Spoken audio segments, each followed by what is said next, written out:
Anda menyaksikan Breaking News, Saudara. Sidang kasus dugaan korupsi pembangunan Masjid Sriwijaya digelar dengan agenda pembacaan putusan pada Jumat 19 November 2021.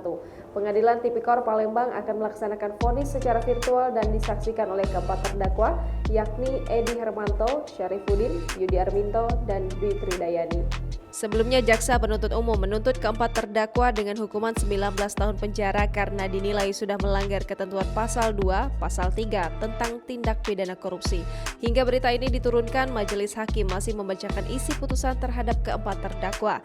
Diketahui dugaan korupsi pembangunan Masjid Raya Sriwijaya Jakabaring Palembang sudah menyeret 12 nama sebagai tersangka. Salah satu diantaranya mantan Gubernur Sumsel Alex Nurdin. Dari jumlah tersebut, sebanyak 6 tersangka sudah menjalani persidangan di Pengadilan Tipikor Palembang. Mereka terdiri dari Edi Hermanto, Syarifuddin, Yudi Arminto, serta Dwi Tridayani yang menjalani sidang dengan agenda pembacaan vonis hakim pada Jumat 19 November 2021. Sementara untuk tersangka Mukti Sulaiman dan Ahmad Nasuhi masih menjalani proses persidangan, sedangkan sisanya masih menjalani penyidikan di Kejati Sumsel.